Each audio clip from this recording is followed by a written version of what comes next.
Good morning, everybody. Keith Engle here for TGI Sports Talk Sunday Stream of Consciousness. How's everybody doing this morning? It's great to be here. We got a quick start on Facebook, much faster than normal, so we're happy to be here. I'm so excited I didn't even get to run the normal spot that I like to run at the beginning. We got some new intros coming for all the shows, including this one, in the coming weeks, and we hope to get that off the ground soon. But welcome everybody watching on the McGrath Podcast Network. Everybody watching on Facebook, YouTube, Twitter, all the groups that allow us to share. Those of you that see this live and also see it later, we welcome you and thank you. Obviously, the ones we thank consistently are see it scrolling at the bottom of the screen, and John Gonzalez from the Sports Authorities, Greg Rawlings from America's Pastime, Flo and Can from the Bottom Line Sports podcast. Great stuff that they do on their shows. Catch them on Let's Talk Sports, and we like to share their show when Flo reminds me, because I have a 66-year-old mind that doesn't want to remember these things. I said Let's Talk Sports. Ken Krause over at Golf Bud Sports of all sorts, and quick shout out to Ralph Williams at RW Media. Ralph does some great stuff out of Ocean City, Maryland. He's got a Pittsburgh focused national footprint. We've been a guest there on the Sports Corner with Ralph and Smoking Jim Frazier. They do that show on Tuesdays from 4 to 6 p.m. Eastern. He did ask me while I was away and wasn't able to get on. That was before the Super Bowl. So we're sorry we missed Ralph that day, and hopefully we can get on with him soon. Same with Robert Butler over at Sports Scopes. We hope Robert soon as well. Guys, hope you all had a great Valentine's Day, or if you had somebody to celebrate with, hopefully you did it. And if you didn't, that's your choice too. We hope you enjoyed it and your wife enjoyed it. We had a great time. We went to a little Latino cafe that we kind of found because we were going to a concert last night. We went to see who did we go to see last night? Eric Church, who was tremendous, by the way. Nearly 3 hours that he did, for crying out loud. But we wanted to get a bite to eat, nothing fancy. And obviously, when you're looking for someplace, 6 days before Valentine's Day, you're not going to find much. We found this little Latino cafe that's, I don't know, 8 blocks up from the MVP arena. And we had a great little dinner. We enjoyed it and planned to go back. So we had a nice time late night. When I get to bed after 1 o'clock, man, these days, it's not pretty. What are we going to talk about today? I don't really know. We got the Olympics to talk about. The USA rallied yesterday to beat Denmark after getting down 2-0 early, kind of on their own auspices more than Denmark's. We got curling controversies, which if you like curling, maybe that floats your boat. Anyway, the USA women and USA men are both headed for what looks like gold medal showdowns with Canada in the next week or so. Some fun there. We can talk about the Ukrainian skeleton athlete who was banned, and the controversy there for wearing images of fallen comrades from the Ukraine. I don't know if I have a bigger I don't have a problem with that, right? But I think there's a slippery slope to that, and espousing your political beliefs on the medal podium. I don't know. Maybe I'm overthinking it. The U.S., by the way, in hockey will play Germany today. We'll check that out later today. I might even watch some of that game. Major League Baseball, pitchers and catchers have reported. The rest of the players will report soon. Workouts have started, at least for the Mets, Yankees, most of the teams. WBC news. The ABS system is getting started in Major League Baseball. We got Castellanos, who was a free agent, let go by Philadelphia. Just a weird story. But he becomes the San Diego first baseman in a course of a day. That's not going to work out well for them defensively, and lots of strikeouts in that bat. Verlander goes back home to Detroit. Can't read my writing on that one. But anyway, in the NFL, we got the Super Bowl. We haven't talked about the Super Bowl on this show. We can certainly revisit that nightmare if you want. Listen, I'm not devastated. Disappointed, not devastated. The giant losses, devastation. The 2 giant losses, devastation. This one, more disappointment in how badly they played than the fact that they lost. Trinidad Chambliss, we got the draft coming up in 2 months. Some news regarding that. We don't know. Trinidad Chambliss will not be part of it. I know Jack wants him to be a second pick in the draft. Not going to happen. Wouldn't have happened anyway. Coaching moves we may not have talked about on this show. Joey Aguilar from Tennessee also up in limbo a little bit for the draft, as he is fighting for some eligibility. Brian Flores' trial will go forward in the NFL. NBA All-Star Weekend. Do we really care? Who cares about the NBA All-Star Weekend? I mean, it's gotten to be a joke. And I don't understand. I said this on the Sunday morning show earlier on the McGrath Podcast Network here. The Post has got a headline, Team Knicks win coveted NBA All-Star Event championship. It was like a glorified horse game. Never heard of it. How can it be coveted? In other news, Brad's Silver, what's Silver's name? Anyway, the commissioner has said he's going to crack down on tanking. I have a solution for it. I've had it in all drafts, and we'll talk about it a little bit. I say the first team out of the playoffs. So you got 16 teams in, whatever it is. 17th team, they pick first and go down from there, and then start, backwards with the winning teams. You'll have incentive to win all year. NFL should be doing this. The NBA should be doing this. Everybody should be doing this. Nobody should be tanking. And he has leveled fines already to the Jazz and the Pacers for sitting players out. Chris Paul retires. What else we got? NCAA basketball. Arizona, number one. Arizona loses twice in a week. Michigan will go back to number one. Arizona loses to Kansas earlier this week and to Texas Tech yesterday. And St. John's beats Providence, but also a little dust up in that game as well. But this is your show, guys. And that's my little rundown quickly. You get to chat about whatever you want. Good afternoon or good morning. Sorry, Richard Miller. Good to have you with us. Richard, you might be new. If you are, I'd love to know where you are and what teams you root for. Football, basketball, college, pros, baseball. JB's with us. JB from the Back It Up Binge podcast over on YouTube. Gotta add, I only have so many characters I can put on the damn scroll at the bottom. I'd love to give JB his props as well. JB comes on the show a lot and contributes, and we'd like to be able to give him a little shoot up. This is just my office, Richard. By the way, I used to do a green screen of a studio, and I liked it, but the colors were always hard to get right. But my office/studio just became my office because I got all this stuff up in the back, and you see my Patriot regalia, you see the Yankee regalia, and you got the Mick and over here. You got the Mick and Roger and the babe in a photo. This one over here, you can't quite see this one here. It's a picture was given to me by my brother-in-law and sister-in-law one year for my birthday. And it's all the names of the guys who have ever played for the Yankees. And it builds out the facade of the old Yankee Stadium. It's really cool. Anyway, Richard, give us some information about you as a first-time stop.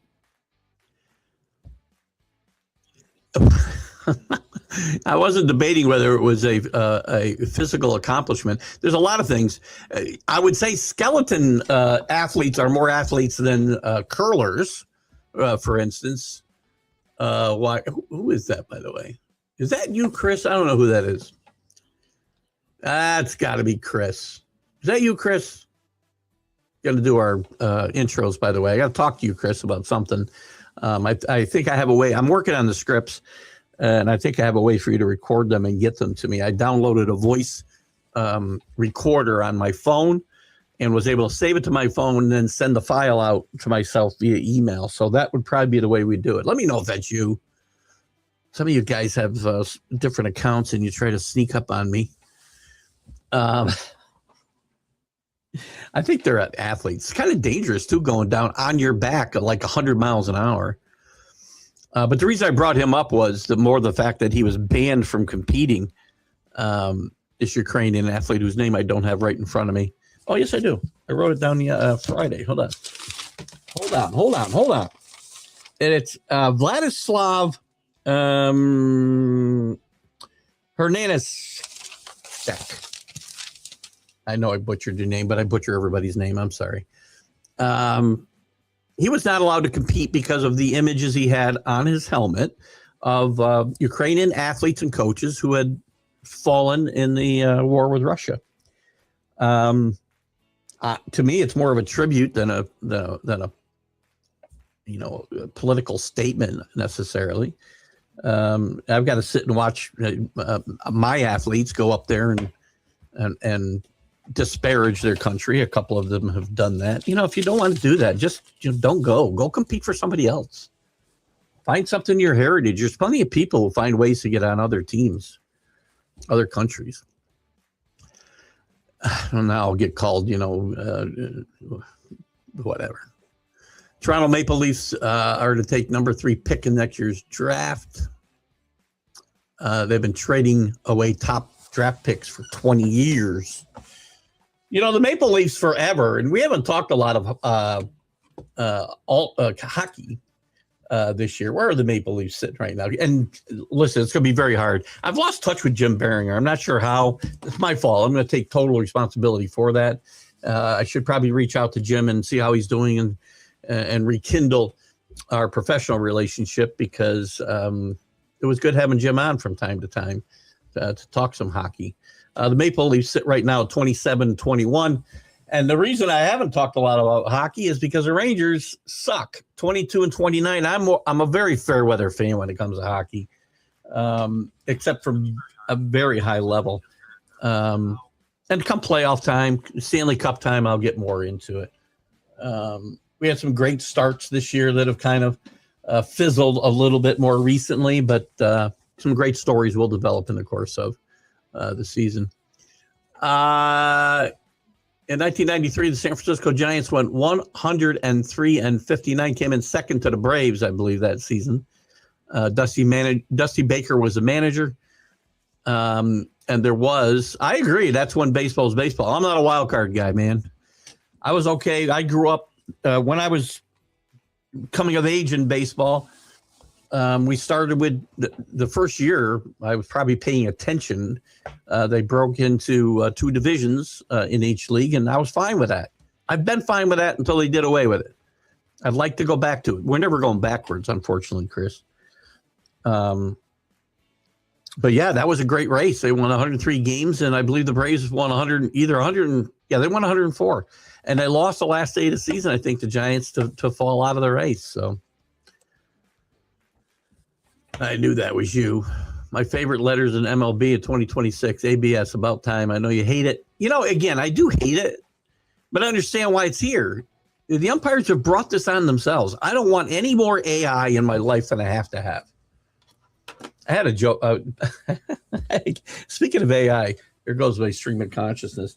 I had somebody text me last night when I sent a picture from the MVP Center at the Eric Church. Out to dinner, I posted a picture, and then at the event, and we just came. I had pictures of my granddaughter from the night before. We just came back from a 2-week vacation. I posted those stuff, and the guy says, I guess I'm old, and at my age do I have all this energy? I don't have a lot of energy. It's all AI. It's not me. I'm not really doing these things. But speaking of AI, I'm not a fan of replay in general because it's bastardized. It was supposed to be for fair and foul balls and home runs. It's become, if I slide into second base, right? Here's the base. Here's me sliding in. I slide into second base, and my foot comes off for just a millimeter of a second, or my hand, or whatever, and I'm getting called out. That's not what it's for. And the ABS system, again, I don't like any type of replay. I don't. Human error is part of the game. Players can make errors, so can officials and umpires. I know a lot of people don't agree with me. I know Chris doesn't agree with me. I know Danny Fuller doesn't agree with me. That's all fine. But I don't even have an argument that we don't need it, because the umpires have done nothing to police themselves and make their all of them good. Some of them are very, very good with balls and strikes. Others suck. Now, we've already found out that because of ABS, every player has been measured, and the strike zone is going to shrink. Like, pitchers don't have enough of a again, I've said this forever. Every major rule change in baseball since 1968 has gone against pitchers. Lower the mound, DH, smaller ballparks, harder baseballs, better bats. You name it. DH. Now the strike zone is going to be smaller. Why don't we just put the ball on a tee and go from there? I hate the way my game has been ruined by just mismanagement and overthinking stuff. Because you have all these rules in the rule book that if they were just enforced, we're worried about the speed of the game. Could have been regulated by enforcing the rules in the playbook. We didn't need pitch clocks. As far as stolen bases, we don't need bigger bags and shorter baselines. Artificially improving a game does not work. And maybe this will be fine. Maybe I'll learn to live with it. I learned to kind of like the pitch clock because it did speed up games. I just said we didn't need it.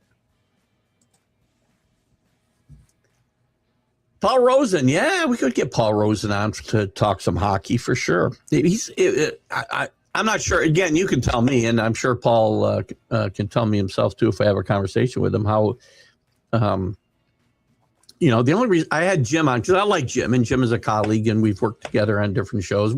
For whatever reason, we lost touch. And again, I'm blaming myself. But Jim is, following a game, all the games pretty much day in and day out, because that's what he does. He writes about hockey for several outlets. And Paul, I know, is coaching, and he's in Australia a lot. So I don't know whether he has his finger on the pulse of everything. But I certainly could consider doing some of that. We only do it, once a month or so to kind of bring it up, because I don't want to lose the flow of this game. Maybe we do it on the Jack and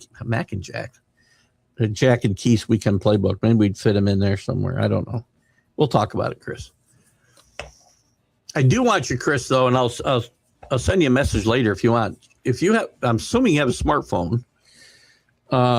You see if you can download a voice recorder app. Let's see, I'll show you what to find. I have a Galaxy, a Samsung, a Android, and I'll show you the one that I downloaded. It's all free. It looks. Let me do it this way. You can see here at the top, I think. If I do it like this, it's that voice recorder. It's a red, I don't know if you can find the same one. I'm sure there's hundreds like it, if not thousands, right? It's got a little microphone and a red background. You can record there. You can save the file to your phone, your computer, whatever, email it to me, and then I can download it on my computer and in turn get it up on StreamYard and be able to put together your voice with whatever I want to use as the lead in, which will probably be just simply the slides, maybe. So I'm working on the scripts for those as we speak. Anyway, what do you got here? With looming lockout in baseball, yes, we will likely look at the chances of a lockout next year are probably 99.9%, because salary cap's all we're going to hear. I want to talk about salary floors. Everybody else wants to talk about salary caps. There was a time I was for salary caps. As a free market capitalist, I'm not for that. I don't think we should be restricting salaries. The market should bear that. And again, JB had a great point. I'm pretty sure it was JB a couple of weeks ago said, if teams can't spend money and go out of business, fine. We retract. We have less teams. With less teams, you have less jobs, which the players' union will never go for, right? And also, salaries will come down naturally. Anyway, the last one in 1994, that wasn't the last lockout, by the way. That was a full-blown strike. And there's been several lockouts since then. We just had one a couple of years ago. Didn't cost any games, but they locked them out of spring training. I want to say in 2021. I can't remember the year, but there's been several. But I know you're talking about a full-blown strike, right? The last strike we had that cost games was 1994, cost an entire last part of the season, cost of the World Series, and part of the beginning of the next year. But anyway, I think Chris says it's greatly misunderstood by the fans. McGuire and Sosa brought back. What don't we understand? It's all about money. And quite frankly, I don't remember what the issues were then. I'd have to refresh myself. But I guarantee you at the end of the day, it's about money. Millionaires fighting billionaires. That's what we have. After 1994 was awful. Yankees Expos playing great baseball. Matt Williams chasing 60 home runs long before McGuire and Sosa were doing it. Tony Gwynn was chasing 400. We lost what would have been a tremendous stretch run in baseball and potential great postseason for nothing. And Sosa, and I would argue that Cal Ripken actually had McGuire and Sosa had a great impact in 97. But I would say 95, when Cal Ripken broke Lou Gehrig's record, that really was the catalyst that started to bring baseball back. 97 helped. And now we know that 97, but according to some people, should be asterisked and shouldn't even exist. The one that's crazy is the first. Who even knows? It can't tell. It's ridiculous. It's still where you spot the football, correct? It's just a measurement, right? So the officials are still throwing the ball all over the place. They set it down. Then there's a virtual measurement, which you can still challenge. It just no guy's bringing the chains out, Rick. So the first down AI isn't really spotting where the ball goes until the umpire puts the ball down. Unless I totally misunderstand the rule. All we're doing is eliminating two guys on a chain, bringing it out to measure. So you can still be wrong, and you can still challenge it. I know I'm in the minority here when it comes to this kind of thing because I'm old school. I always reference the fact that Don Deckinger blows a call in Game 6 of the 1985 World Series. Game would have been over when George Orta was out by about a step at first base, and he blew the call. The Royals came back and won Game 6, won Game 7 in a rousing comeback. And nobody even remembered the 1985 World Series if it wasn't for that. Yes, you want to get the calls right the majority of the time and have the teams that should win. But again, the memories that people have are important too. We'll remember it. We'll talk about that, at least I will, forever. If we had replay and it just got replayed, I wouldn't even remember who won the 1985 World Series, maybe. I probably would. But people talk about it. The Galarraga perfect game that Jim Joyce blew, and it just killed him. But Galarraga was the most gracious guy about it. Human error is part of sports. Why can't it be for officials? I know I'm in a minority here. Oops, sorry, I left JB. That was JB. JB roots for bankruptcy of teams. Union can't claim free market, then share revenues. I'm not sure they do. I guess they do claim free market, right? But you certainly can't share revenues and have a free market. I've never been in favor of the revenue sharing because these teams don't even use it. Even if you're pro revenue sharing, they don't use it the way they're supposed to use it. They put it in their pocket, basically. Most of them, they don't reinvest it in their team to get better. If you own the Rockies, find somebody to buy the Rockies who has money. Find somebody to buy. And I understand that there are roadblocks to make it as much money in Colorado or Denver and Kansas City and Tampa than there is in New York or LA or Boston or Philadelphia. But figure it out. And if it can't support it, then they can move somewhere else where they can, or they can just contract teams. There's too many teams anyway. Go look at the pitching staffs in baseball. You tell me there's not too many teams. And Rob Manfred wants to talk expansion again. Free market, man. And maybe even performance-based contracts. How about that? More performance-based contracts. You know how I got paid basically for all 45 years of my professional life was performance. If I didn't perform, I didn't get paid. Or if the teams I managed didn't perform, I didn't get paid. I understood that. Go out and do my job to the best of my ability. And fortunately for me, it worked out pretty well. Unions suck. Sorry if you were part of one and, you know, it protected your job, you think. Here's the thing. What guys in unions don't get, there was a place for unions, you know, decades ago. But now all they do is protect people who don't do their jobs. I do have this conversation with my wife now again, because she was obviously part of a union with the state of New York as a lawyer for the Public Service Commission. But well, she wasn't part of a union. Actually, she was management confidential. But the kids are part of unions and whatnot. And look to me, if you do your job and do it well, you don't need a union to protect you. It protects the guy next to you who you're doing his work. Stupid. Hello, Jeremy. Good to have you with us today. Hope you're doing well.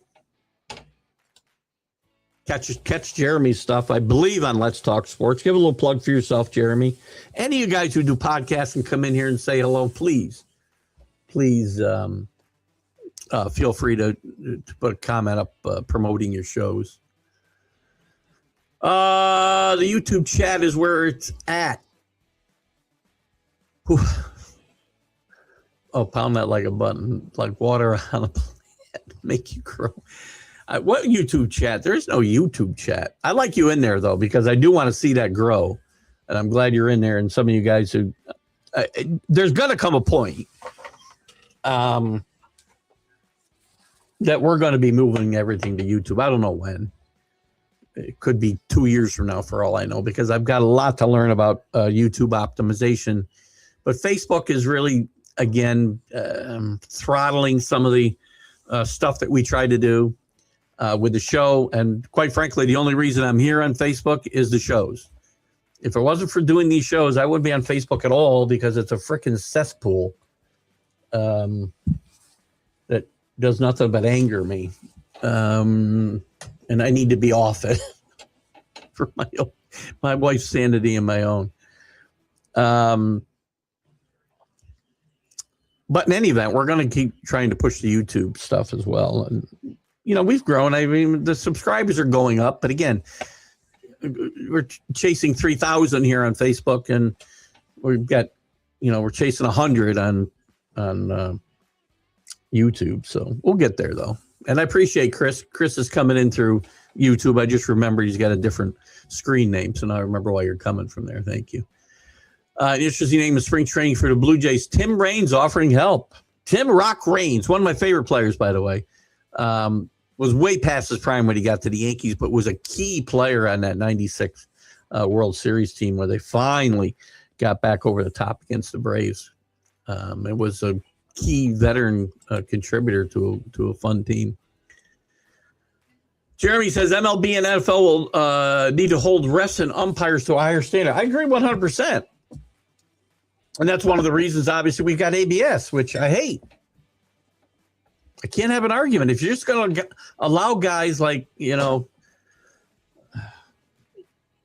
what's his name, who retired in the middle of the season 2 years ago.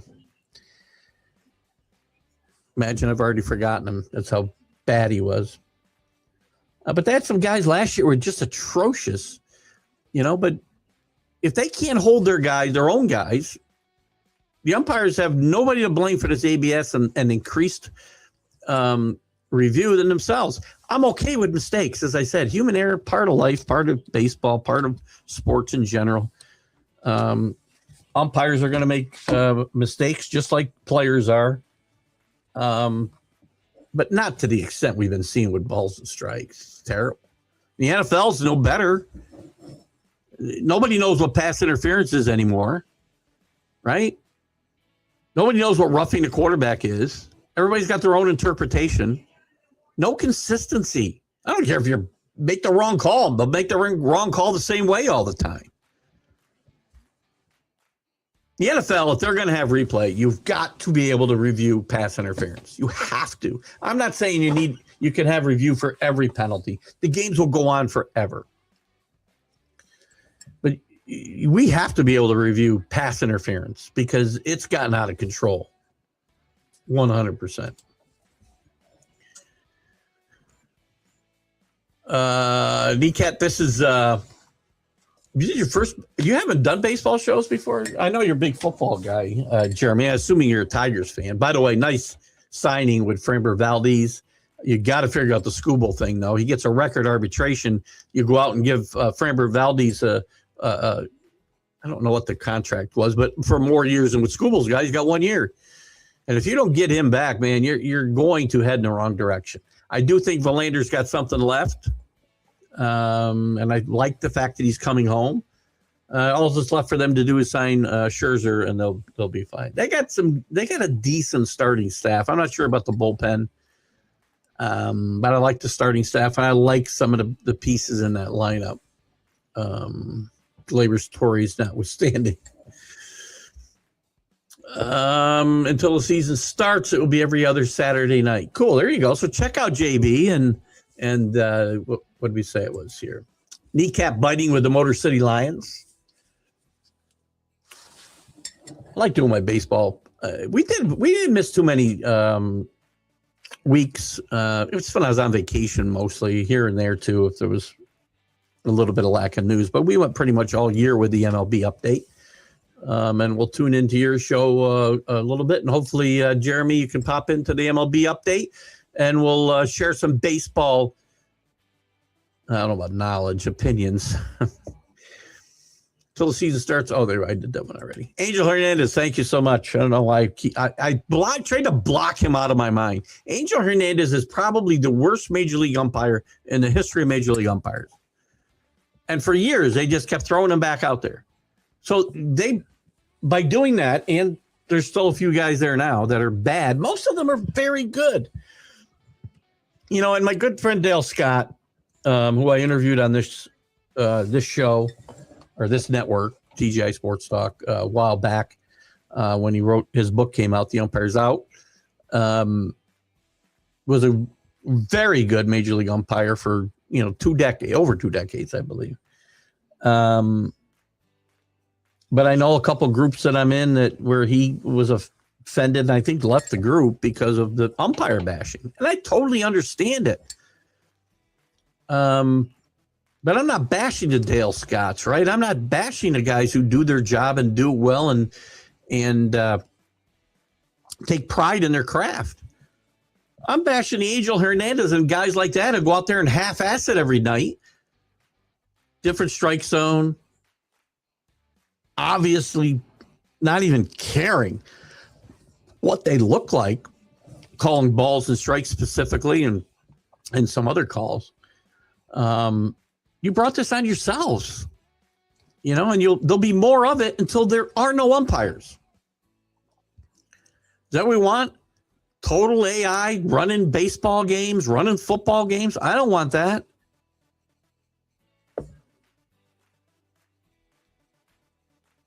I don't know. No one knows the catch. That's another one. That's a great one. We change it from week to week, from play to play. Catches. I was trying to get the catches. I appreciate you giving me that one, Jeremy. Catches and pass interference are the two things that just drive me nuts. I'm going to tell you, the most disputed catch of this season, what game was that in? I don't think it was a catch, right? The argument was about whether it was a catch or not. What game was that? Was that? I'm having so much trouble remembering this. Jesus. Was it? Oh, it was a Buffalo game, right? Yeah, Buffalo and Denver. Look, it's not irrefutable whether that was a catch or not. The real shame is if you've got replay and you don't use it on that play, that's just silly. Because another guy would have called that a catch probably, which I would have disagreed with, and it still should have gone to replay. I mean, we can't even decide which things are going to need to replay or not. Chris Illich is a moron. That's pretty straight. And doesn't he owns the Tigers, and does he own the Red Wings as well? I think he does, doesn't he, Jeremy? I'm not sure if you're a hockey fan. I'm assuming you started doing a baseball show, you're a big Tigers fan. You got one of the best managers in baseball. I know he's mixed up in the whole sign stealing thing. AJ Hinch is a really good manager, and I'm glad they made the playoffs because I was afraid if they collapsed totally last year, he would have got fired. But he can manage my team anytime, and I'll trade my manager for him tomorrow. But I think Illich also owns the Red Wings. I also think this makes the starting rotation one of the best rotations in the American League. Listen, if Verlander pitches like he pitched last year, Casey Mize I like a lot, coming back off some injury issues, if I'm not mistaken. Let me look at the rest of this, just so I'm not. I'm going to use ESPN. Am I really? I guess I will. Let's see what they show me. ESPN is the worst about keeping their depth charts up. It's ridiculously bad. Tigers. There's somebody I talked about the other day, and now his name's escaping me. Oh, you got Jack Flaherty still, who again has a good game here. Reese Olson, I think, has got some potential. Troy Melton pitched well in spots last year. Now you got Verlander going to fill one of those spots. Is Jack Flaherty even on the team? This freaking pisses me off. I hate ESPN. I don't know why I ever even use it as any kind of resource because they don't update stuff. Let me go to MLB. So they don't even have Verlander listed as a starter. And obviously he's going to be a starter. Man, so frustrating.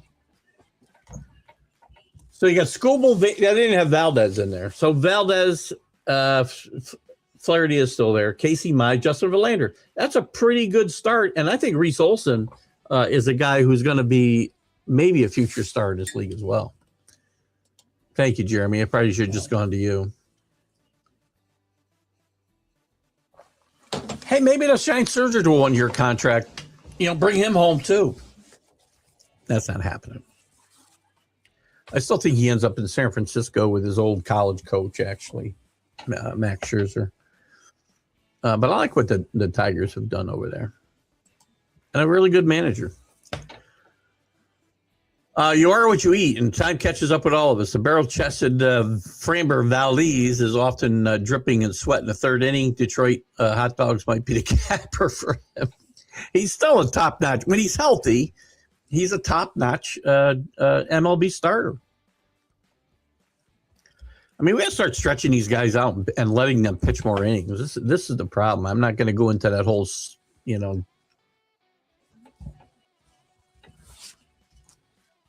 Do I have music playing? Yeah, I still hear the music. I apologize, guys. I didn't quite mute it. All right, where was I here? See some guys coming in a little late today. Good to have you guys with us. One umpire strike zone fluctuates more than a newly mined cryptocurrency coin. Again, they brought it on themselves. I have no more defense. Danny Fuller, I don't know if Danny's with us yet. He could be here later in the comments. If you're here, Danny, good morning. Danny Fuller and I have disagreed on this here on these shows and in our chats. But I don't have an argument. I'm sorry. If you're going to allow your people, when I'm talking about the umpires union and the people who manage the umpires, if you're going to allow your people to be as inconsistent and terrible as these people are, then you reap what you sow.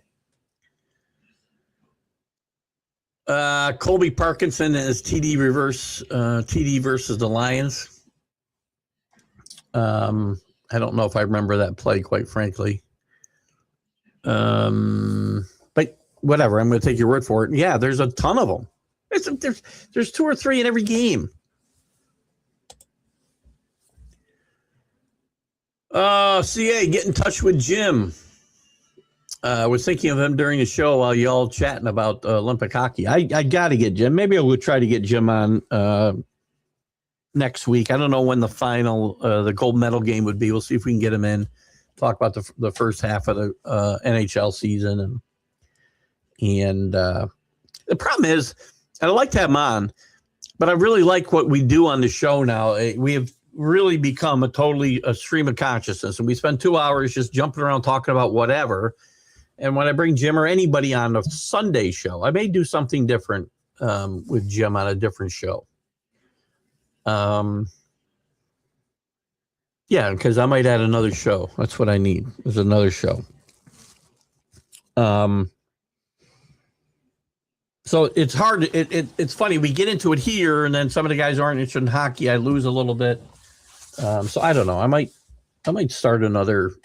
Or maybe I'll talk to Jack about bringing Jim on to the Jack and Keith's Weekend Playbook. I think Jim would fit that format better than this one, quite frankly. So we could have him on a Friday or a Monday and talk some hockey. We can bring him on weekly even, I mean, on one of those shows. So I'll talk to Jack about it. Well, that's, I guess, the interception and the catch I was talking about is the same play. I'm not going to say that was a catch, but I'm not going to say it was an interception either. My big problem there is we have replay and we don't use it. There's a perfect example of a place that had to be used. Had to be, and we don't use it. But we use it on things that we don't need to use it on and waste time. That play had to be reviewed. I don't care if you called it a catch or you called it an interception, which they did. It's got to be reviewed. It's not 100%. There's no way anybody on that field, because I watched it 100 times. I'm not sure who had the ball when. If you put a gun to my head, I'm going to call it an interception. But it's got to be looked at. There's Paul Spada, Boston Paul.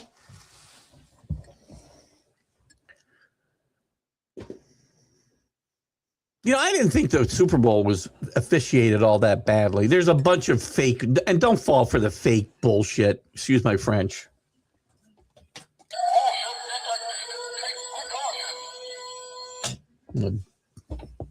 BS button.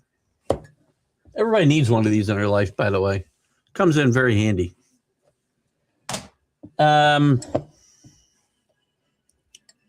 Don't believe some of the nonsensical stuff. I'm going to warn everybody here again. You go on the internet, you go on Facebook especially, any social media.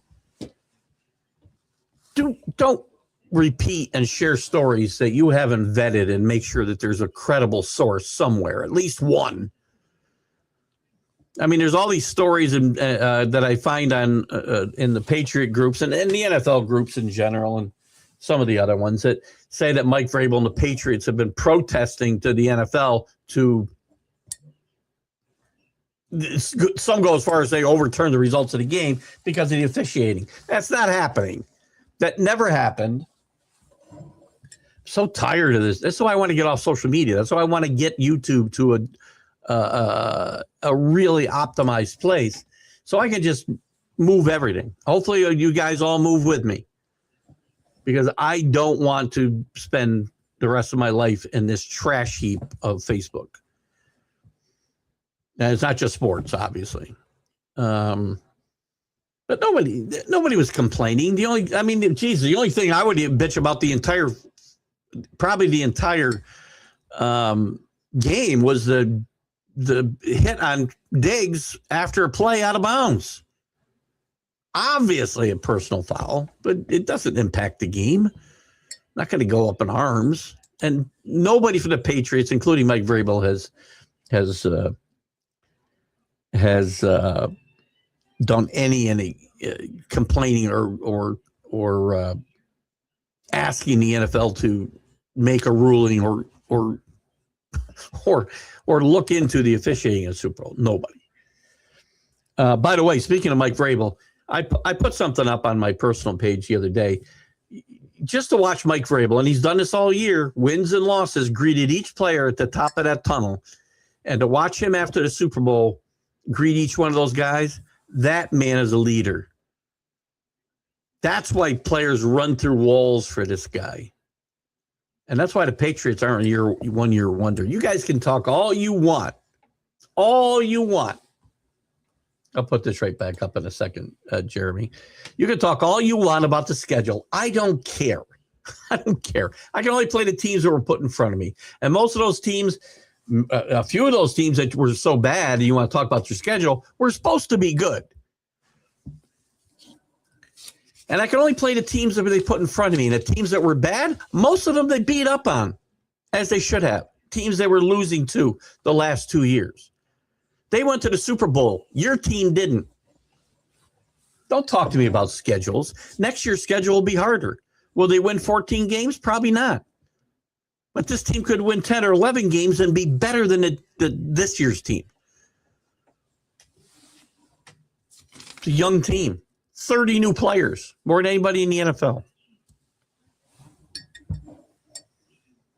This team will be back. I'm not one to get into a lot of hyperbole about my team. I don't go on preview shows and say, well, I think we'll be 17-0, maybe a close game here or there. That's just BS. I'm honest to a fault about all my teams. Sometimes I'm too hard on my teams, I'm told. I'm not a homer. But I'm going to tell you that this team is headed they went to the Super Bowl. They're headed in the right direction. They're here to stay. That doesn't mean they won't take a step back. Teams take a step back. It's hard to be good. Do I think they're going to be in 14 AFC championship games in the next 20 years? I hope so. No, they won't. The NFL thrives on their parity. But this team is back, and the culture's changed 100%. And the mistakes made at the end of Belichick era, including the first year after the Belichick era, with a huge mistake made by Robert Kraft. I know he felt, he was at least honor bound, if not contractually bound, to make Gerard Mayo the coach. Wasn't ready. But you saw such a total transformation in culture. And Drake May, if you think he only performed well because of the people that he played, you're not paying attention. End of story. That's what I thought. He had the Red Wings. All he wants is his dollar. He's the pizza guy, I think, too. Isn't he? Doesn't he own one of the pizza chains? Maybe I'm missing somebody else. Who's that? The man, the myth, the legend. You, Paul? You are the man, the myth, the legend out there in Wisconsin. Boston, Paul, with teams in Oregon, Boston. Where else? Scuba. Yeah, I think we knew that. I'm not a big Jack Flaherty fan, by the way. I think the kid might very well supplant. And if Verlander falls on his face, and by the way, I think they paid him 13 or 14 million, right? It isn't like they just gave him, $1 million and said, hey, come back home and see how it works out. He was one of the worst pitchers in baseball the first half of last season. At one point, he was 0-8. His ERA was around 6. But he pitched pretty well, I think, the last 3 months of the season. I think he's got something left in the tank. Flaherty, I'm not so sure about. Is it John or Jack? I always call him the wrong name. Pitched great in the World Series against the Yankees, but he's an innings eater. And if you're bad and I never understood the inning eater thing, man. If the guy's no good, do I care if he pitches a lot of innings? Not the biggest fan.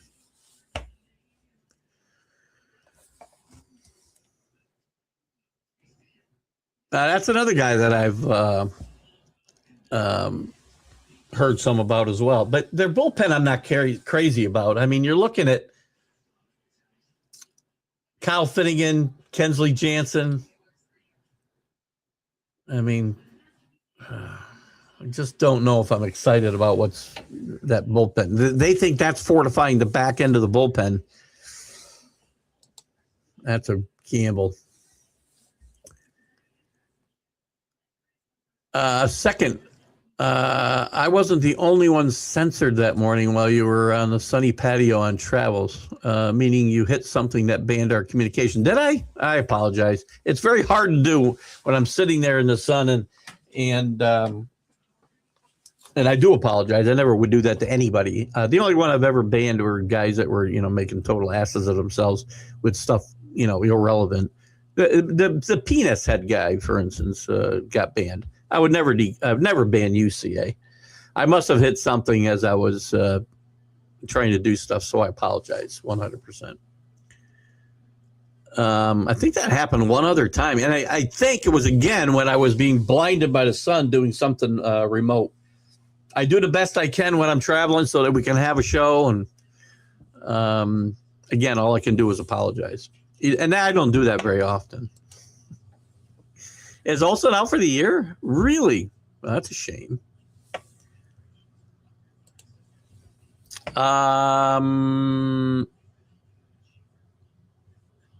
Lefty? Not sure who we're talking about there, which then I was thinking you were talking about Verlander or Flaherty, but then you said lefty, so I'm not sure.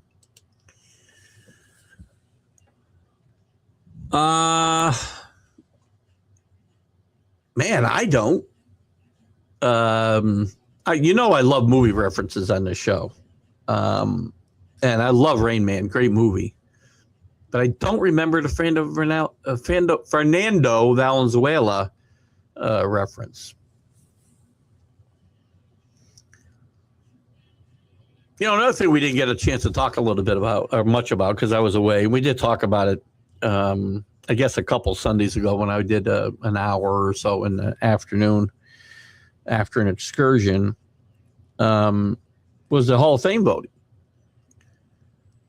And, I'm going to say one more time, I'm not up in arms. I'm not, because I expected this to happen. They've been screwing Robert Kraft over for years. I had no reason to think that Bill Belichick would get on the first ballot.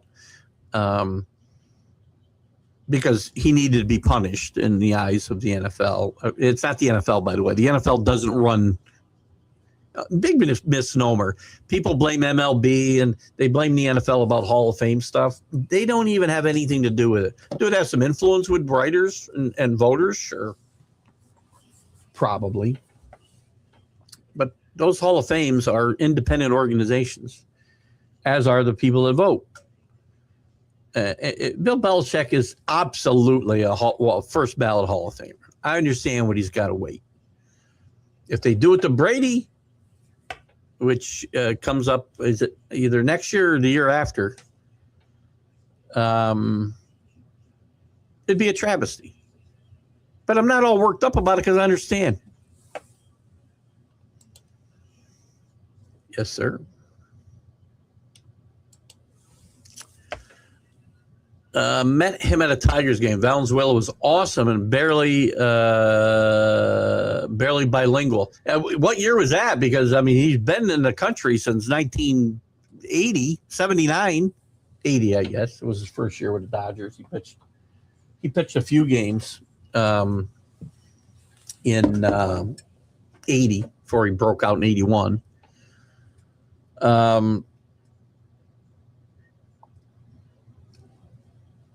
His star burned bright and quickly. Fernando, after 85, 86, maybe 87. He had a good year, but his arm broke down quickly, and because he probably wasn't 19 years old when he got here. He probably had a boatload of innings on him in the Mexican League before he got here. Anyway, you saw a clip of Jim skating on an outdoor rink. I got to reach out to him. I'll reach out to him this week. Good man. There's Neil Bush. How you doing, Neil? Good to have you with us. Gold medal game is next Sunday morning. Not sure of the time. It's hard with the time difference, right? Because these games are being played so early. I stayed up. We got home from the concert. Jesus, like 11 or 1 o'clock. 12:30. 12:30. Because he went like 2 hours and 45 minutes. What a tremendous show. I got to tell you. Country guys do the best shows. And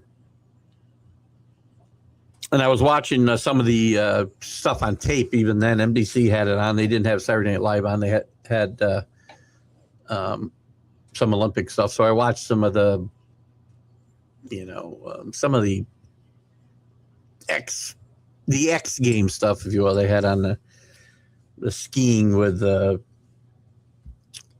somersaults and whatever else you want to call it. Well, we'll check that out. I mean, both, as we said, it would appear both the men's and women's teams, the U.S. and Canadians, are heading for a clash. I don't think it'll end up being. I don't think we'll see the same type of. Well, on the ice, maybe. I don't know. Amongst the fans, I don't think it being in Milan, we're going to see a whole lot of the same type of fanfare that we saw here during the Hockey World Cup or whatever we called it here, I don't know, 18 months ago, whenever that was. That got kind of ugly at times. I get it. Real life spills into sports often.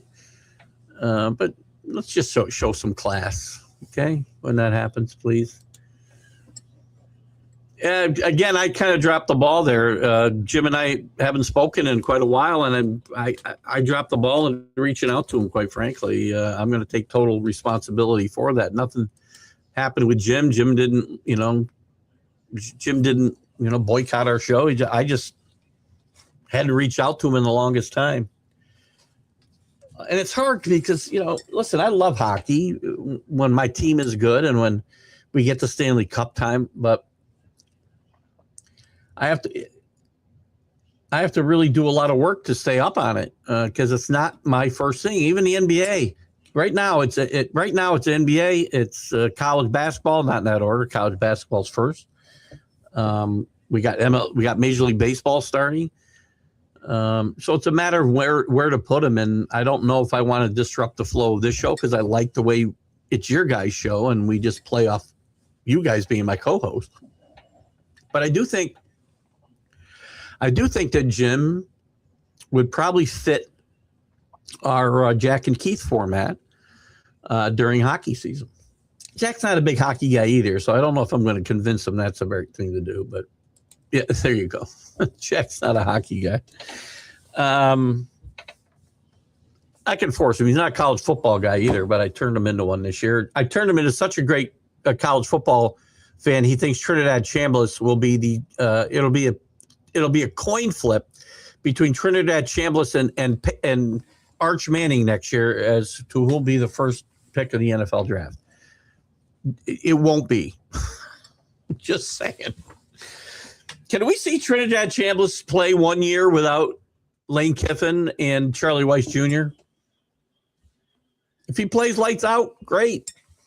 James had a great point this morning. He compared him to Russell Wilson. Russell Wilson got drafted in the 3rd round. That's where these guys should be taken, except the no-brainers. There's so many quarterbacks that teams reach for. That's why 8% of the quarterbacks taken in the 1st round since 1966 have won a Super Bowl. It's a little higher since like the last 25 years. It's like 10%. I mean, think about it. I'm not saying first round draft picks don't win. I didn't say Super Bowls were won by guys who weren't picked in the first round. I didn't say that. This gets turned around a lot. I'm telling you, there's too many quarterbacks taken in the first round. Some of them have to be. I understand.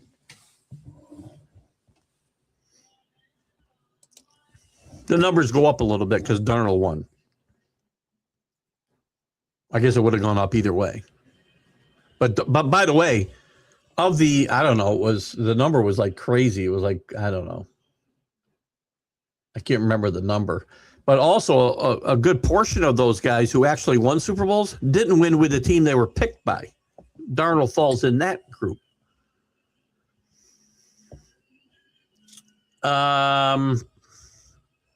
CA, third, you may remember I told you years ago to get everyone to YouTube before these dilemmas. Reminds us of a warning. 50K plus Vikings Facebook group before Mark Z's FBT cruise, tricks, BML, viruses, etc. I don't know about all that stuff, but I will tell you Facebook is very difficult to work with.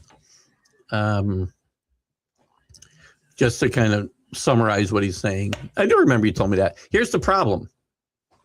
At the time, I had a full-time job, and Facebook was the easiest place I had to maximize my viewership and my subscribers.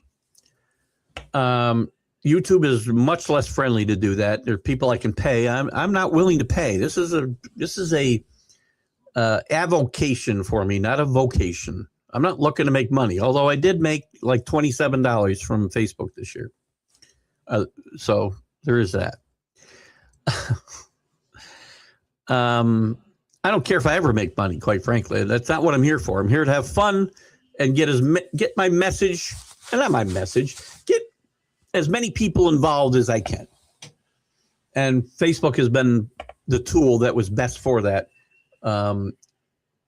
For the first 5 years of this show. Now, as we start moving to 6 and 7, and I've been less than enamored with Facebook for a long time, as you know. I mean, again, some of the cryptic stuff that CA talks about here, I don't know about crew tricks and BML and viruses. I've never had a virus, so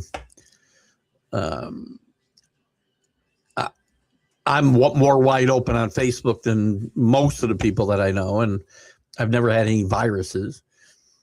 But I will tell you that it's very hard to get the show started on my own page sometimes.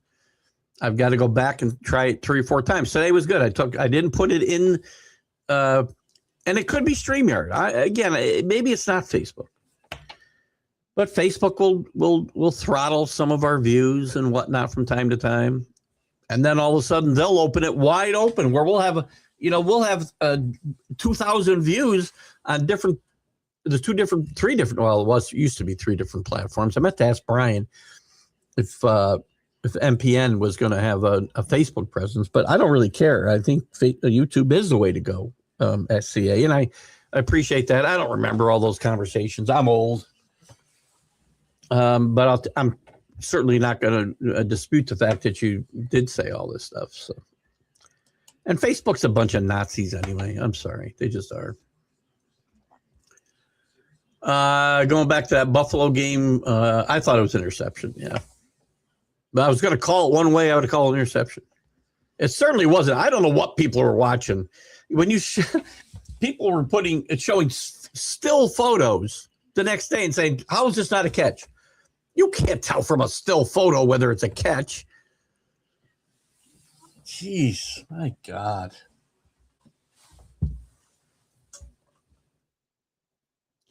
Jack Hurst likes to say fans are idiots. I don't believe that. I'm a fan.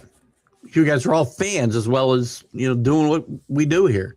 Fans aren't idiots. I'm not going to, lump you guys all together. But we all have our provincialism, right?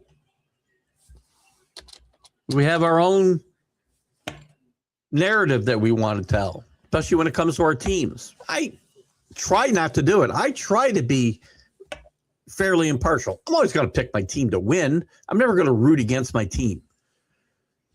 But I'll tell you reasons why they won't do well. I said it, and it happened in the Super Bowl. If Drake May got rattled and made big mistakes, we would lose. Happened. I'm going to give you a fair analysis. You can tell me I'm a homer. You can tell me whatever. I'm not. I've been called worse than that. Geez, in just the last few weeks, I've been called a racist. I've been called a white supremacist. I've been called somebody with unrecognized white privilege.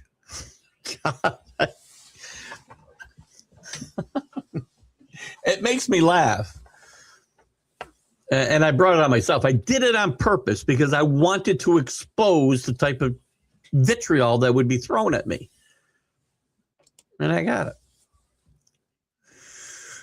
it. With his tremendous contribution to baseball over the course of his career, let's see Tommy John in the Hall of Fame. I have had Tommy John on the show and interviewed him. Tommy's not in the best of health anymore. He wasn't even then. I think he had some neck surgery, and he's gotten worse. His wife Cheryl's a sweetheart, and she is like his number one cheerleader for the Hall of Fame. But I'm torn. I'm torn on Tommy John being in the Hall of Fame. He had a very good career. He was never a great pitcher, right? He only won 20 games like twice, maybe twice, maybe one time. No Cy Youngs. The arms, I mean, his biggest, and again, Tommy John's a really, really, really good pitcher. I'm not disparaging Tommy at all. Plus, he's a great personality, great for the game. But his biggest contribution was, getting an arm injury that they had revolutionary surgery on, which I believe is in the Hall of Fame. There's an exhibit there for that. So I don't know. I love Tommy John. I really do. It's very borderline. But again, yeah, listen, if Burt Blyleven's in, then I guess I can put Tommy John in. If Don Sutton's in, I can put Tommy John in. These are guys who pitched long frickin' time. Accumulated great numbers. I don't know. That's your focus too, YouTube. Had to start doing editing clips for shows to get my views up. I think that's one thing I have to do. And it's shame on me, right? I mean, I did retire in August, and I promised I was going to really focus on YouTube, and I haven't. I found a lot of other things to keep me busy. All fall, it was golf, and we've been traveling in the winter, and we've had people here. I've spent some extra time with my beautiful, loving wife. And haven't wanted to sit in my studio in my office, doing clips. But I'm not hiring a producer, so I'm going to have to do it. And I'm going to work on it for sure. Thank you, Jeremy. Hello, JB. Ever notice how many ex-players think they played with someone who should be in the Hall of Fame and former player? Say this again. Ever notice how many ex-players think they played with someone who should be in the Hall of Fame? Former players voted to the mix at a minimum for a senior class. Ken Henderson, all op, think he should be in. I'm having a little trouble following the thought there, JB, but I think I've got it. Former players votes in the mix. So I think you're saying the players think Ken Anderson should be in, not you. I like Ken Anderson. I kind of think Ken Anderson belongs in the Hall of Fame, quite frankly. Ken Anderson was doing things, throwing the football that people weren't doing back in his day, with completion percentage and things like this in that West Coast offense that the Bengals ran. I don't think he gets his due because he didn't get that Super Bowl win. Very hard for quarterbacks who, if your numbers aren't off the charts. Dan Marino, Fran Tarkenton. Without that Super Bowl win, it's hard to get in. And Ken Anderson doesn't have that Super Bowl win. He had that one close loss. It wasn't really as close as it seemed to the 49ers. But he played on a lot of good teams, and I don't know. He's a Hall of Very Good. But he didn't get in, right? Roger Craig got in from that senior class. But I agree, look at everybody thinks that people they played with. Let me go back to this a second too.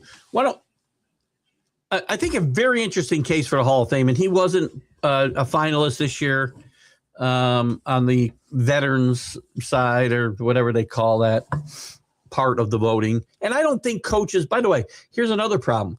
That whole sector, Ken Anderson, Roger Craig, L.C. Greenwood, they were competing for votes with Bill Belichick and Robert Kraft. Coaches and contributors or owners shouldn't be participating or competing against players for votes. Separate that.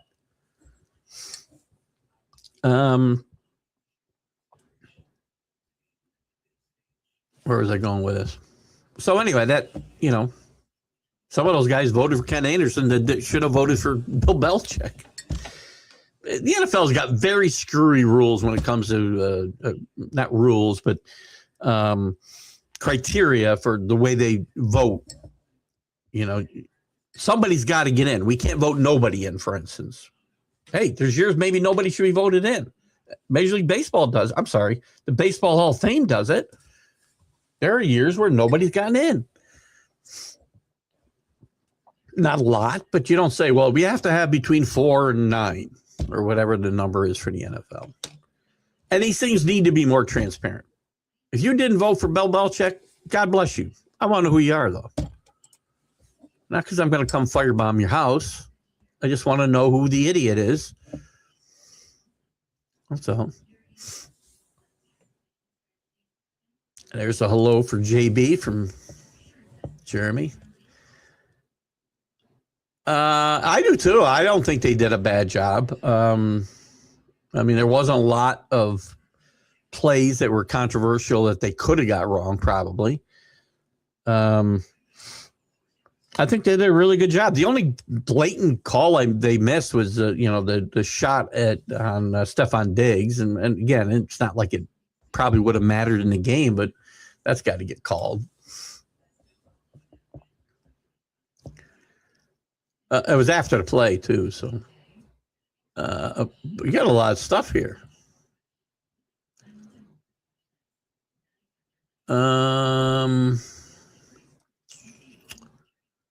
CA says the most important part, under 100 on YouTube, says you scrap that page and start another one. I might have to anyway, because quite frankly, I don't know how to log into it.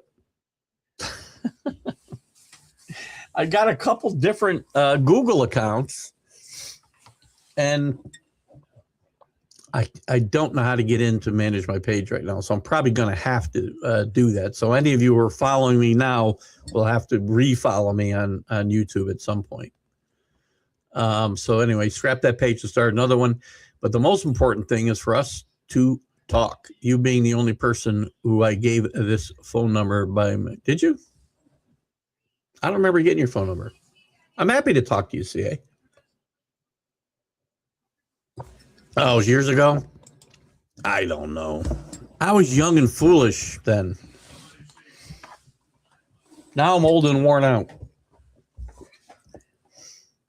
We can talk. If you have insight for YouTube, I'm willing to talk to you. At the time, I probably wasn't. Maybe it was when I had trouble with Facebook, actually, and they took me down for no reason and no explanation.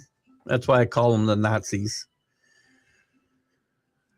But do me a favor, send it, just PM me it. Well, you're not on Facebook, right? How did you send it to me? How'd you say you sent it to me? By email? Email to me again. We'll talk in the next few weeks, I promise you. I got to get talking before golf starts, or I'll never do this. Don't take it personally, see. I don't call anybody. I don't call anybody. Yeah, Little Caesars. That's what I thought. That's the Illich's. Rick says Paul Spada. Jack may have taken a college class on hockey. But he probably still knows more than a mad New Yorker, Rick. How far behind am I? 950. Well, we fell fairly far behind. Again, guys, don't take offense to the your comments. I make it a habit or a rule to get to every comment. We spend more time on some as the show goes on. We still got 45 minutes to catch up here, so just remember when you're responding, I'm not getting to it for like 20 minutes or 15 minutes at best, 10 minutes at best. So give me a little idea of what you're responding to, I guess. Halftime show for the Super Bowl in 1996 was something else. Phil Hartman was the MC. His face was put on the widescreen. I don't remember this at all. Widescreen view on the Jumbotron. He spoke in a now hear this tone. I don't remember that even a little bit. You know, that's the other thing. And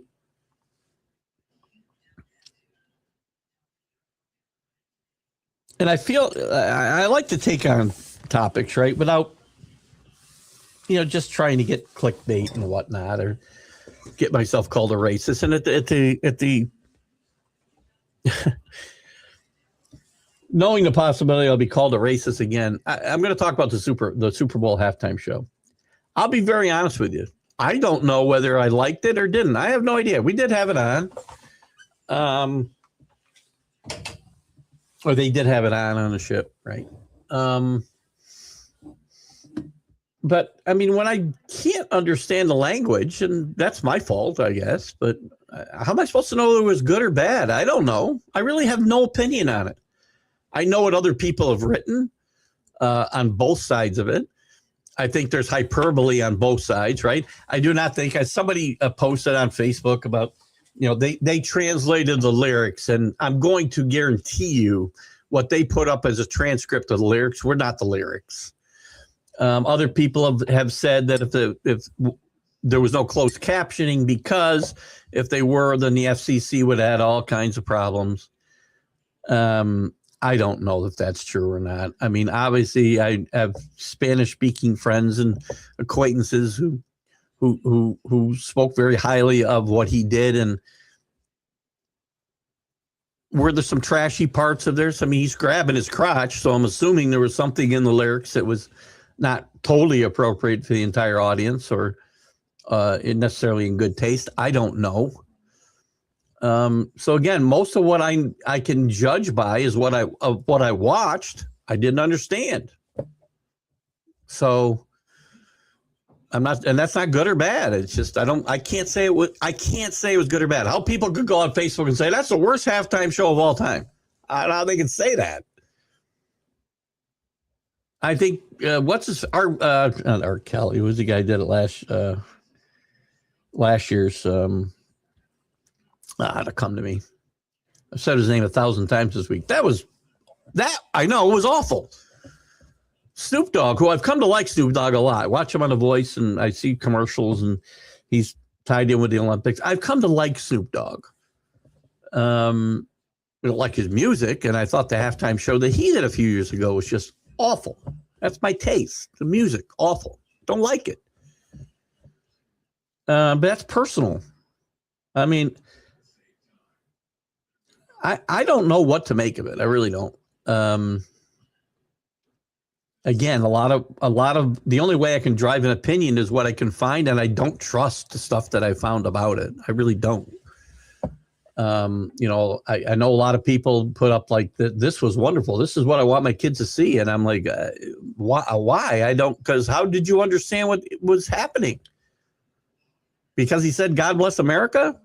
That's it. And by the way, he wasn't talking about just this part of America. I do know that. I do know the message was, you are, meaning the U.S., you are not the only thing happening in the Americas. I know that was part of the message. And that's fine, I guess. If that's what you want in your halftime shows, Roger Goodell, good for you. again, I'm not I'll be called a racist. I was married to a Latina for a long time. Maybe some of you don't know that. I have friends of all cultures, creeds, religions. Again, it'll sound self gratifying, self congratulating, but I consider I'm one of the least racist persons you'll ever meet. But I'll get called a racist because the NFL should be celebrating this America. Now, there's all cultures here, and I'm okay with that. You're here legally. I'm okay with anybody that's here. But again, when he said, God bless America, people took it out of context.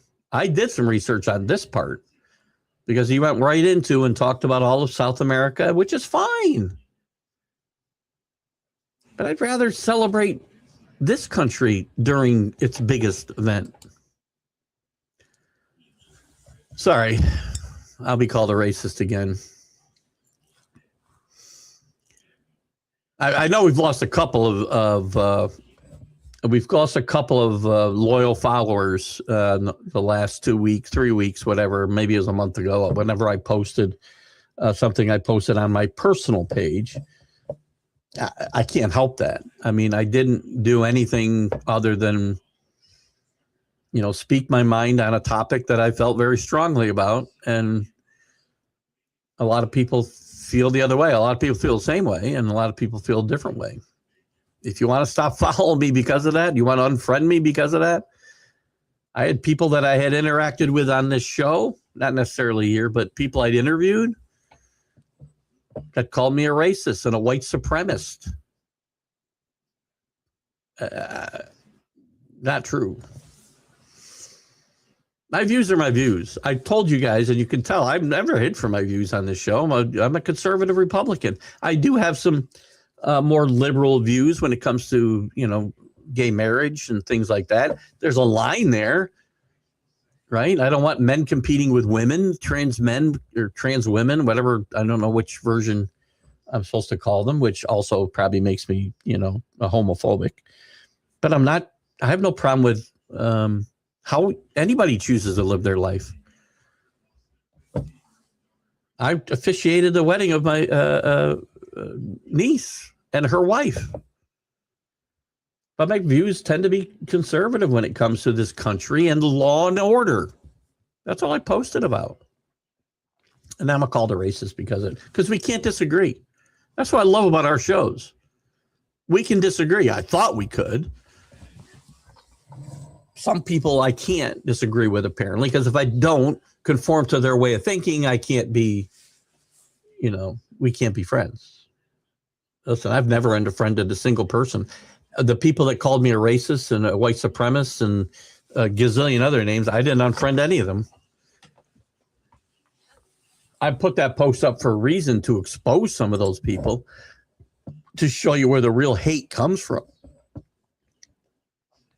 Not to say there isn't hate that comes from my side. But, anyway, back to sports. If you guys want to comment on any of that, you're free to do it. But back to sports. That's my little... I don't go out of my way to offend people. If they get offended, they get offended. I can't help it. If everybody thought the same way... I told this one guy who responded... I'm sorry, I'm going to go back on this for 1 minute. One guy responded... because someone very close to me was disappointed in what I put up, and I'm not going to single them out. Somebody very close to me put up they were disappointed, and then I said, look, it's fine. I'm disappointed you don't think the way I think, but I respect your right to do it. And the person had put up, I don't know how you can love and respect somebody who doesn't think like you. I tend to gravitate towards people who think exactly what I think. And I'm thinking, that sounds like a cult to me. I'm sorry. It's comical. The place we are in Discord, civil Discord, is unbelievable. Lots of friends I don't agree with, and lots of them don't agree with me. Anyway, sorry. Weakest link on the team is Flaherty. I agree. When Jackson Jobe gets back, I would make him mid reliever. Talking about Jeff. Oh, is it Jeff? No, isn't it John Flaherty? Jack Flaherty? Hold on. I got to know. I got the thing up here. It could be Jeff. It's Jack. It is Jack Flaherty. I don't get these names right that often sometimes. When I'm wrong on names, I admit it. Anyway. All right, we'll do that, CA, because I really do want to dive into this. And I apologize if you think I blew you off. I wasn't, don't be offended. Let's just talk about being offended. Don't be offended.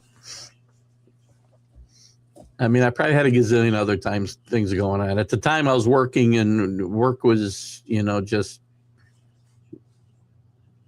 killing me.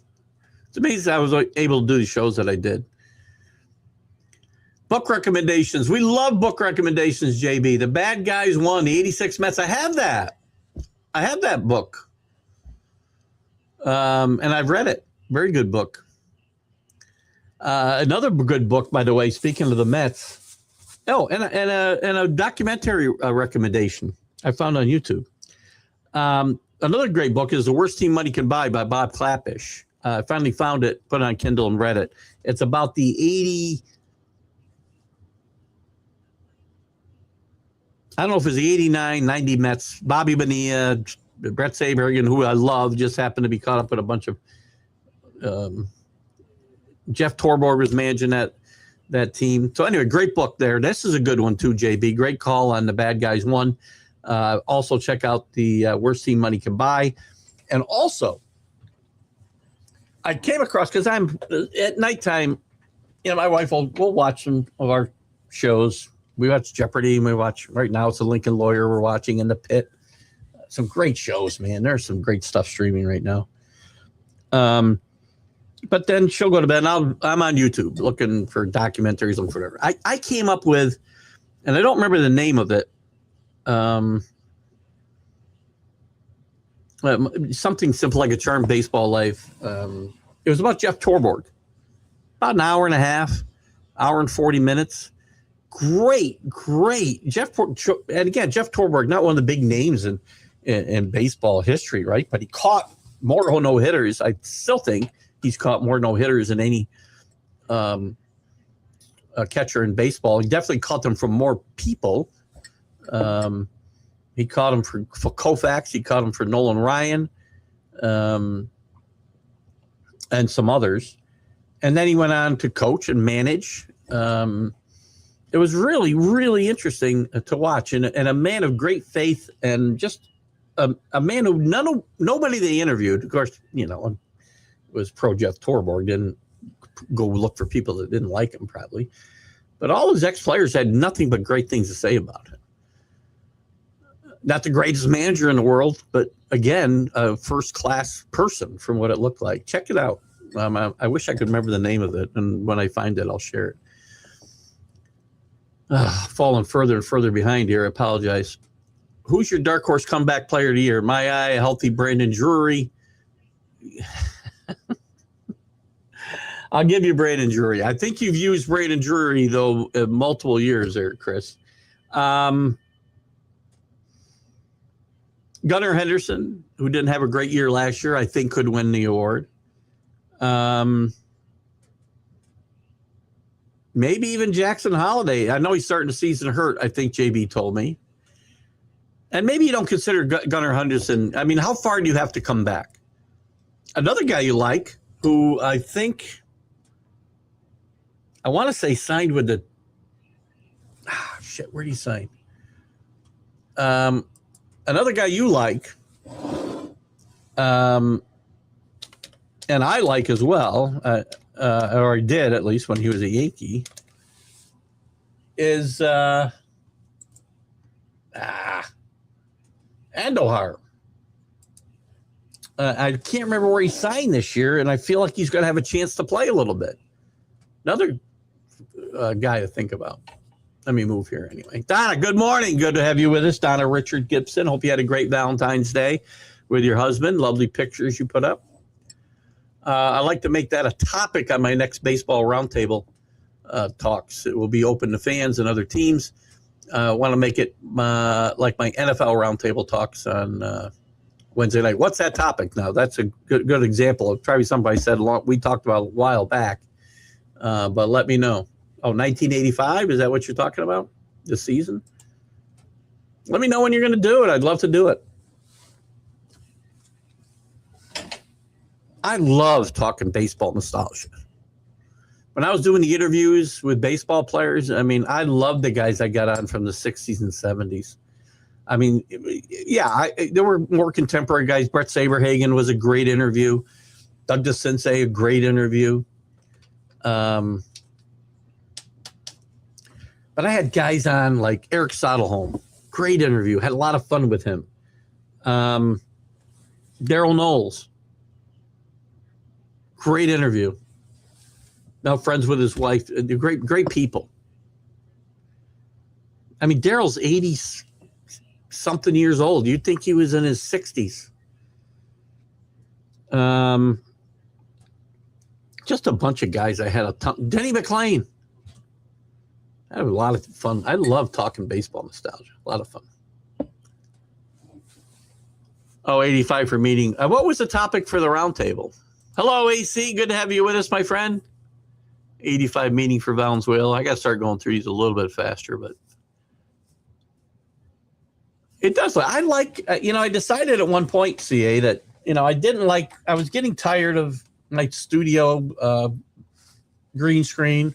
I didn't like the way it lit me. It was always whatever. And one day I took it down and I was looking, behind me with the wall of stuff. And I lined up some of my helmets and footballs and stuff to make sure they were in the shot. And I liked it. So I like the look. I didn't put my little totem pole back in the shot here this morning, though. Put him back in there.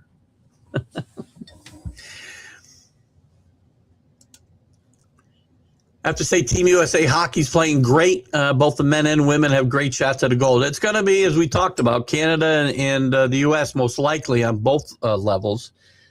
Team USA, the men tried to shoot themselves in the foot a little bit early yesterday, but they're just too talented for most of these teams. I think they'll have no trouble with Germany today.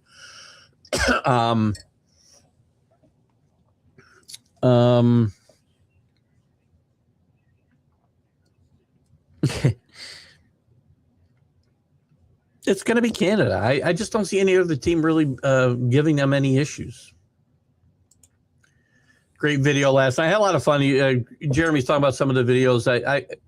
When I go to concerts, I try to put a few minutes of a few times during a concert up live on Facebook, and it's hard to get a really good shot. And people get up in front of you and whatnot. But Eric Church was fabulous last night at the MVP Arena in downtown Albany, and 24 people on that stage. He had background singers. He had a string section. He had horns. And then later on at the end of the show, he stripped it all down to just the guys, the OGs, he called them, the guys who started it all with him 20 some years ago. And that was pretty good too. It was all good. And we had an extra show in front of us. And I really hope this family is out there. This was the strangest family I've ever seen in my life. I don't know if they were all brothers and sisters and mom and dad, or there was a wife and a girlfriend. I sure hope so, because mom was awful friendly with everybody in the family. They played musical chairs. Listen, Allentown, New York. If you don't know about Allentown, New York, look it up. I'm pretty sure these people are from Allentown, New York. Rick will probably know what I'm talking about. And they started a brawl almost pretty much for no reason. Two of them passed out. One of them threw up. I mean, we had just a show in front of me for the whole show. I've seen a lot of stuff. Growing up in Fulton County, New York, man, I saw a lot of stuff. This is the weirdest freaking family I've ever seen. The dynamic, I'm just saying, the gene pool is getting less as they go through generations. And you can read into that anything you want. Yep, Team USA today against Germany. I don't think they have any trouble today, AC. God must be a cowboy at heart. Dan Seals. Hello, Neil. Fortunately, the U.S. hockey team allows the teams. U.S. hockey allows all the teams in the medal round. Mad Dog did a great rant on this. Oh, unfortunately, sorry. Preliminary games only affect seeding. It is kind of screwy, right? It used to be that you had to win an X number of games to get into the medal round, right? In 1980, by the way, another great documentary. You have to watch a brand new documentary out on Netflix about the 1980 U.S. hockey team, the Miracle on Ice, is out on Netflix. It's really, really good. But then you had to win X amount of games or accumulate X amount of points to advance to the medal round, or you didn't play. That's the way it should be. What's the point of playing these games if you're just going to advance everybody anyway? Makes no sense. I agree, Neil Bush, 100%. South Carolina beat LSU 18 times in a row. They beat LSU. Is that right? Good for Kim Malarkey. I know that's not her name, but that's my name for her. Dawn Staley's a great basketball coach. The talk about her being the Knick coach was just a bunch of subterfuge. That was never going to happen. But she's a great college basketball coach. I don't think she can coach in the pros. Maybe she can coach men in college. I think that's where you'll see that happen, quite frankly. We got about 22 minutes left, unless we go over. Winning record for the Lions, Red Wings, Pistons, looking like playoff contenders in the start of baseball preseason. Listen, it's good to be a Detroit fan right now, without a doubt. Your Lions, and I know Rick Sherlock and I disagree on this topic. The Lions window's not closed. Too much talent left on that team. A lot of work to be done. I'm not sure if I'm crazy about the offensive coordinator hire. And Dan Campbell can't be calling plays. He takes the plays over again next year and they crash and burn. He's going to get held responsible. But I don't think their window's closed. Goff's good enough. They got St. Brown. I know they got guys they got to pay. They got to fix that offensive line. But I think they get healthy. This team is not done. I said this about the Bills and I said it about the Lions both. Window's not closed. I think you're headed for a nice year in Detroit this year. Hello, GM Keith. Oh, GM. Good morning, Keith. Hello, Bill Pulver. How are you, my friend? One of those people who I know I probably disagree with, but again, doesn't disappear out of my friends list on Facebook. I don't unfriend anybody. I get called a racist and a gazillion other names. Never friended one of them. A couple of unfriended me. Couple people I've noticed haven't come around the show that commented, and whatever. It is what it is. Hello, Matt. Good to have you with us out there in Orange County. Got to go through your hellos pretty quick so I can get to other stuff. I will not pay for subscribers. I'm not going to do that either. I think it's criminal that they do. I know, again, not to bore these guys with this stuff too much. I'll get with CA and I'll work on that YouTube side. Anybody who does this is inundated with guys who say, I'm going to get you X amount of viewers and subscribers and blah, blah, blah, blah, blah. I'm not paying for nothing. We had a wonderful Valentine's Day, Donna. Thank you so much. I mentioned we went to this, we found this cute little Latino, I guess, cafe. And I had some paella, which I love. We had some empanadas, and I had a nice glass of Melback from Argentina. And we went to see Eric Church and had a blast. And now we're both tired. I'll probably sleep all afternoon. Hope you had a great one with your better half as well. You were still busy working. You weren't going to press because you were I was under enough pressure, man. I'll tell you. Best thing I ever did was retire. My life has changed so much in the last 4 months. September, October, November, December. I guess 6 months. Am I 6 months out? Really? September, October, November, December, January. 6 months. I've lost 35 pounds. I sleep at night. No stress. Amazing. Thank you for understanding, CA. People don't like when your opinions don't agree with them. It's sad. It is sad. I mean, listen, we're a country of different opinions. I don't begrudge anybody their opinion. I might think it's 100% wrong, but you're your right to have it. I could go on, and it's really sad. I posted what I posted for a couple of reasons. I was fed up, and I also wanted to show some people the type of,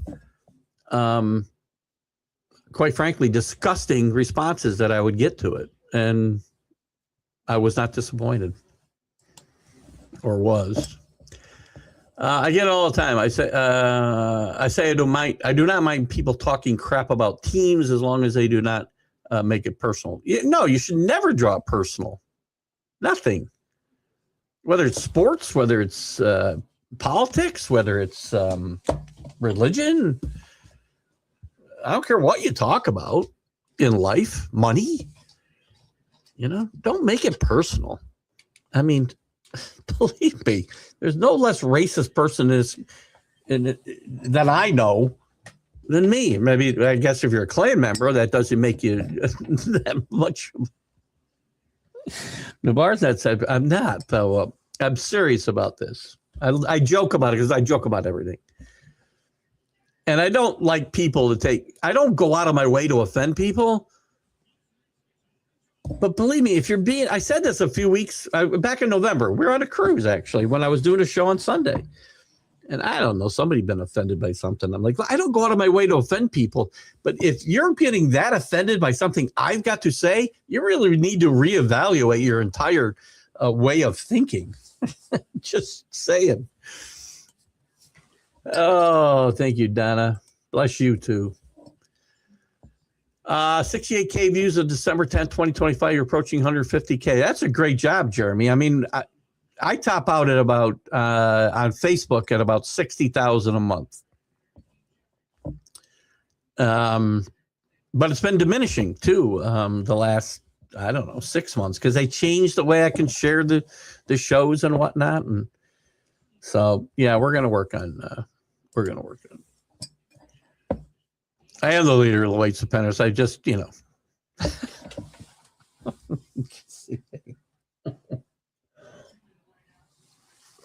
I am, at night, I'm burning crosses and wearing a white hood. That's what I do. My wife wonders where I am when I stay up late. I tell her I'm watching YouTube documentaries, and I'm actually out, riding the neighborhoods. Kidding.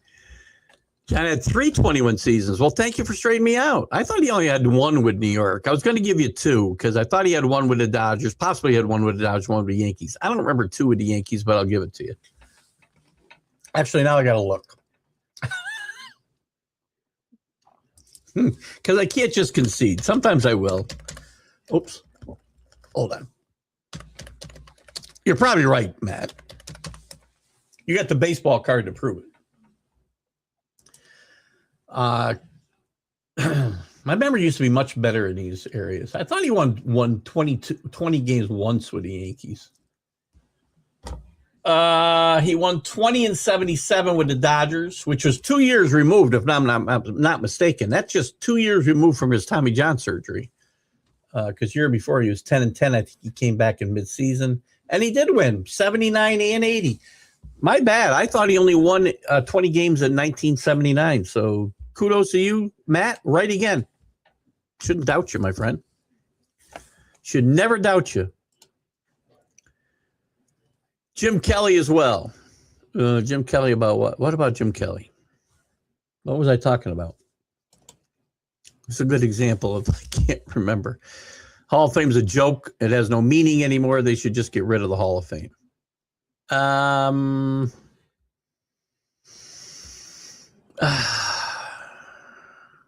I don't know which one you're talking about. I'm assuming the NFL Hall of Fame.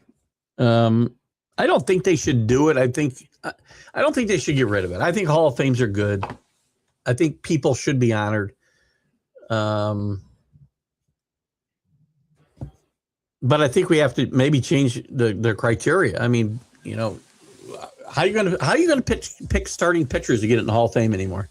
What are you going to use as a criterion? Because it used to be simple: wins and saves and ERA and Cy Youngs. I guess you could still base on Cy Youngs because people have to win Cy Youngs. But you're not going to have guys win. I don't know if you're going to get 200-game winners anymore the way we play the game. And there's guys in football because they play different positions. They play in different eras. You can't compare. Chuck Foreman, I've talked about this. I started to go here earlier and I forgot. Chuck Foreman belongs in a Hall of Fame. I know Rick will agree with me. I know Chuck agrees with me because he told me during an interview. My favorite moment, I call it my A Few Good Men moment. We're talking about the Hall of Fame, and he didn't understand what the criteria was. He didn't know this. And I just said, do you think you belong in the Hall of Fame, Chuck? And he said, you're goddamn right I do. Rick loves that. I wish I had that clip. That'd be a good one to make a reel out of, wouldn't it, Jeremy? CA? Lomas Brown, Torrey Holt are two of the very good and borderline Hall of Fame types for their career.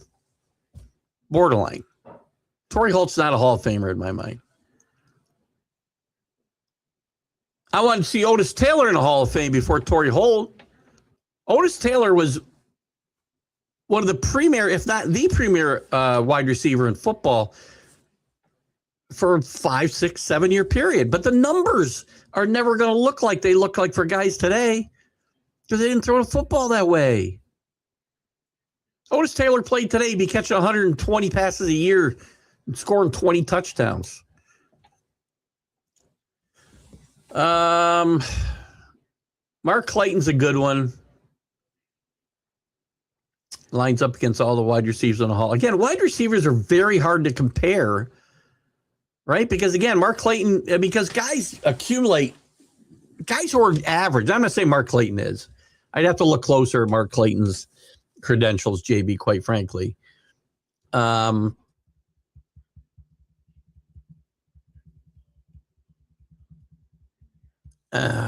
Rings matter.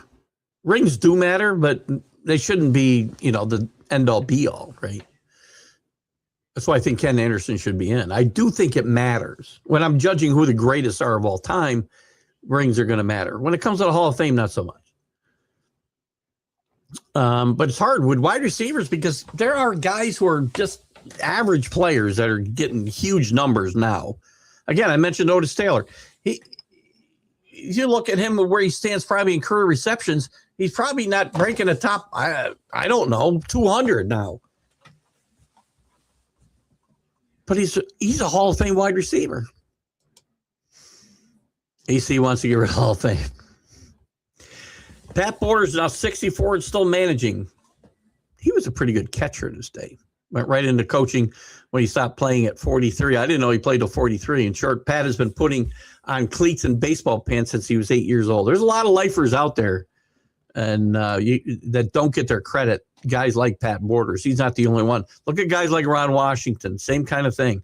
Who was the guy that played with Babe Ruth, was a coach for a long time? Man, this guy was in baseball for like 80 years. Coach for the Angels, Jimmy Reese. I think it was Jimmy Reese. Long gone now, but a lot of lifers. Some of it was awful, some was good. I'm not sure what we're talking about. Oh, it's like we're back to the are we back to the halftime show? One song directly was about not letting Puerto Rico become a 51st state. I agree. And again, why do I need political statements for the halftime show in the football? I got Facebook for that.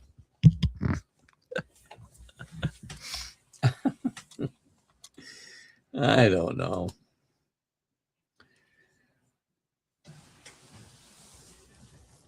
Yes, and again, that's what his point was. When people, that's why I don't get why this great redeeming part of the show was God Bless America, because he didn't mean these United States.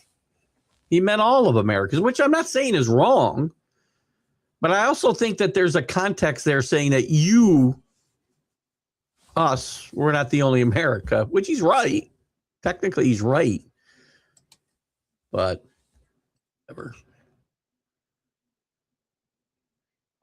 I also heard there was going to be ICE agents waiting, at the exits of the Super Bowl to arrest people. I don't think that happened. This was about expanding the league into world markets. Fair. I listen, and that's fine too. Whatever. I do think Roger Goodell spends way too much time trying to expand the NFL into world markets. We're already playing games in Mexico, in Brazil, Spain. We're going to play in Australia now. It's all fine. We're not expanding leagues. And I know they want to expand the leagues into world markets. There's never going to be an NFL, National Football League, that includes teams in Europe. Maybe South America. Never in Europe. Never 5, 6, 10, 12 hours away. It'll never work. Never work. The travel would kill teams.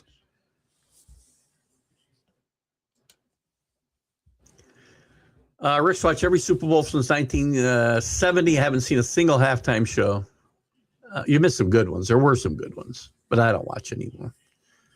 I usually will do the same thing. I was kind of stuck in a place where I'm not judging it, whether it was good or bad. I have no idea. I don't speak Spanish. Should give me subtitles. Problem with a halftime show is that it's too long. I agree. The game has become more about the halftime show than the game. Agreed. It interrupts the game and disrupts the flow of the game way too much. I agree 100%. They played about 10 interrupted songs. I have no idea. It felt like one long song to me. No commercials yet. Every time there's a change of possession of the game, there are commercials. Also, by the way, I don't care about Super Bowl commercials. Am I the only guy who wants to watch a game? No, AC is obviously. They spent more uninterrupted. We didn't get the real commercials, by the way, on the ship, which is fine. I don't need them. But there's way too much downtime. They spent more uninterrupted time on the halftime show than they did in the actual Super Bowl. Yeah, I mean, you can't interrupt. But we already said the halftime's too long. You can't put a commercial break in the middle of it. But I don't think that's what you're saying. I think you're saying we need to have less commercial. We need more playing time. My thoughts exactly. I love when Arnold Schwarzenegger was on The View and they asked him about when he came over as an immigrant. And he answered, yes. It's another thing I find ridiculous when people say, well, my ancestors came over here. They didn't come illegally. Some did, but they look at. If people are here and they're contributing members of society. Ronald Reagan granted amnesty to 3 million illegal immigrants soon after his inauguration, because they were contributing members of society. They were paying taxes. They were doing whatever. But he said, "I'll grant you amnesty, but you have to get this done," and they did. And if you're not willing to do that, I mean, we have to start from the premise that if you're here illegally, you're breaking the law. It's a pretty simple premise. I don't want to go down this road. Democrats hate white men having freedom. Well, that's for sure. I don't know if they literally want white men to be slaves. But again, I got called if Bad Bunny could kill me and get away with it, he would. I don't know about that. That might be again, you're entitled to your opinion, as I said everybody was. But again, I did get called a racist and a white supremacist and, not able to recognize my own white privilege, which he said, I'm so glad you asked. He said, I'm so glad you asked me this. Oh, yeah. Back to Schwarzenegger. Did it legally. He must have shut them up, right? I think John Kennedy said, Senator John Kennedy said he's not sure if there's a hell, but he's sure that if there is a hell, it it would be you'd be forced to watch reruns of the View for eternity. I do hate people. I do hate people who hate me. I don't really hate people, but I get it. I don't. Well, again, I think they hate us more for our views than they do our skin color, but that's just me. Hello, Michael. How are you? You just walked into the political part of our show, which we'll try to get out of right now if we can.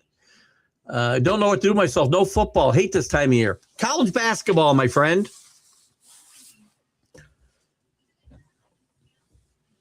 I think you'd like college basketball. Can you get it over there, Michael? Watch the college football, college sports huddle on Wednesdays. We'll be talking a lot of college basketball, and we'll get you up to speed. I promise you.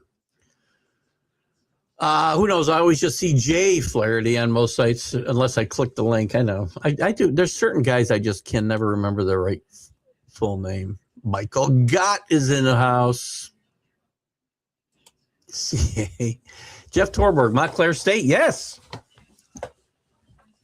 Along with the czar of the telestrator, Mike Fratello. I didn't know he was a Montclair State guy. Hall of Famer Sam Mills. Good catches, JB. Watch this documentary. It is very interesting. It follows him right from his college career through the Dodgers, the Angels, the end of his playing career, taking over the manager of the Indians from Frank Robinson, 10 years with the Yankees. Talks about how he kind of got a 10-year contract. Padres, that's what I thought. Thank you, Neil. I knew I think he'll get some playing time there. He's a guy I've liked a lot. He just doesn't have a position. He never played great defense at third base for the Yankees. But his rookie year, man, he was a doubles machine.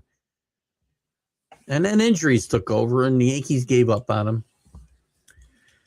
Cole likely will not start the season. He's throwing and throwing well, but him and Rendon and maybe Cam Sheetler now are not going to start the season for the Yankees, which hopefully – the last I heard about Cole was late April, maybe even 1st of May. Rendon, I think, is unknown. And Kim Shidley hopefully will start the season. Right now, he's dealing with some issues. Hopefully, nothing major.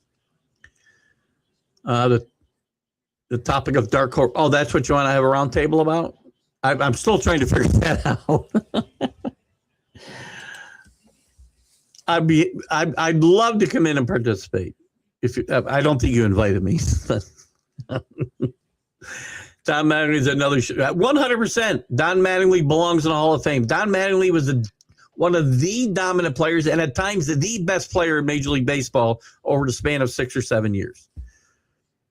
Injuries curtailed that, but when he played, he was at times the best player in the game. How many guys are in the Hall of Fame now that played for 20 years were never the best player in the game? And I'll tell you, go back, and you can even go look at Don Mattingly's numbers compared to Kirby Puckett, who's a great player. I think Kirby Puckett belongs in the Hall of Fame. Don Mattingly compares pretty favorably with Kirby Puckett. A shame for the center for the LA Kings towards ACL in the Olympics. It is, but I still think these guys should go play in international competitions. I said, and we're going to go a couple minutes long here. I don't want to go too much past 11, but we'll go. We're definitely going to get through the comments here.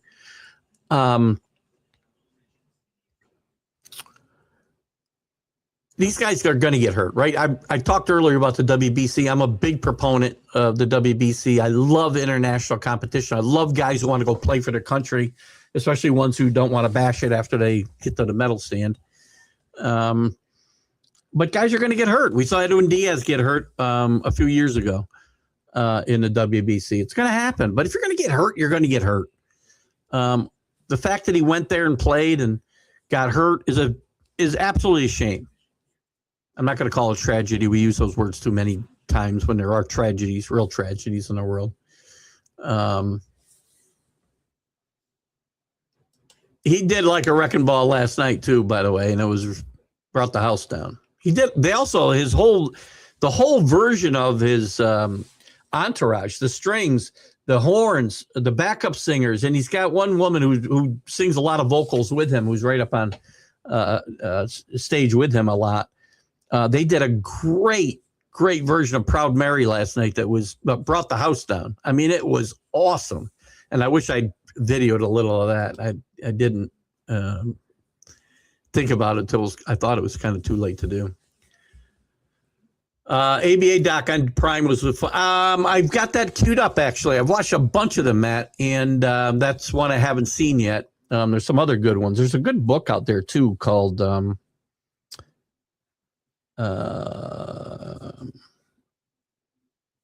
crap, I can't remember the name of that now either. Damn it. You'd like it. If you're an ABA fan, you'd like it. I'm going to catch that one on Prime, though. No politics here. Does Budweiser still make an ice beer? They do not. Chris and I are single-handedly trying to work out negotiations between the Canadian and the U.S. governments, and we're going to take over for the Prime Minister and the President because we think we can do it better. I'm speaking for you, Chris. I hope that's okay. I think we can do a better job of straightening out our differences than they can, because they're both jackwagons when it comes to this topic. I'm still friends with Billy, although his hair is now blue. Billy's hair is now blue? Maybe we should invite Billy to lunch with us. You still out there, Billy? When I get together with Rick, you want to have lunch with us? You should do that. Eric Church, one of my faves. Really good show, by the way. Not as country as a lot of the guys that I like. More country rock. And he's got a lot of stuff that he does has a rock feel to it. But there's always that country twang there. He puts on a tremendous show. So that's one. Well, that's it. I'm sorry. It's one side believes that. Actually, both sides believe that. I can't put that all on the left. I mean, guys get assassinated for just exercising their right of freedom of speech. If we all agreed the same thing, it'd be like a one giant cult. We want to live in a Stepford society? I don't. I know what I believe should happen, and I believe very strongly about it. And if you disagree with me, that's fine. I respect your right to be wrong. This is true, Michael. It's often going through my head. Facebook sides views are dropping like flies for you, too. Yeah, I don't know what's going on. I went from 2,000 to 3,000 a show, and I was in 60 and sometimes 80,000 a month, and we've been dropping I guess the last month they split up something, they changed something. I don't see, how you don't see the views on my phone anyway. You don't see the views on the video, and I think when I'm sharing, I'm thinking maybe the groups aren't even getting them. Hall of Fame worthy players. That's the round table. Still guessing. Happy birthday to former Melito Perez. Kind of wild that he's only 60 today. It does seem like he'd be older than that. Brother of Pasquale, former Yankee as well. Governmental systems and media marketing has successfully made it personal overwhelming. It's because many people are intentionally confused about earned and unearned benefits, rights, and privileges. Well, you got that right. Garrett Cole is at 153. Few healthy seasons. Well, yeah, I'm actually talking about guys who are getting started now. I mean, Garrett Cole's got a shot. There's a couple other guys with a shot at 200, but 300 obviously will never be seen again unless things change quickly. Blitnikoff, 89.74. Clayton, 89.74. And my interview with Clayton Hall of Fame discussion is a bookmark. See his stats against Hall members. I will do that. I'll check out that interview because I don't think I saw that one, JB.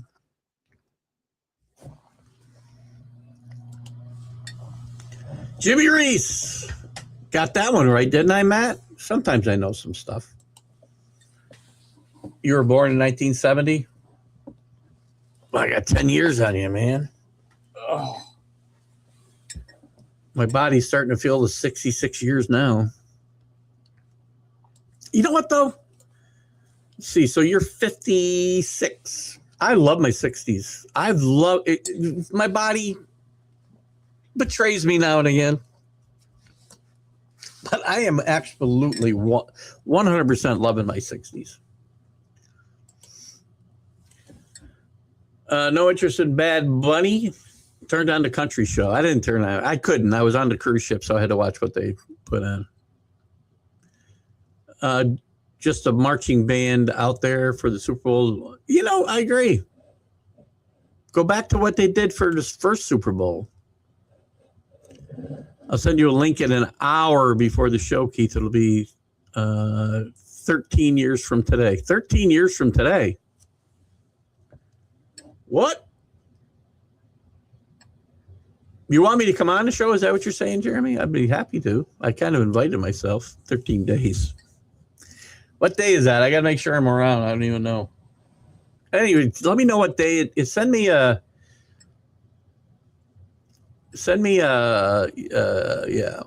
date and time and stuff. And I'd love to, what's going on another show? 13 years, I can't promise I'll be here. After learning about the ABA, I'm going to collect some hoops cards. Cool. Listen, I wish I could remember the loose balls.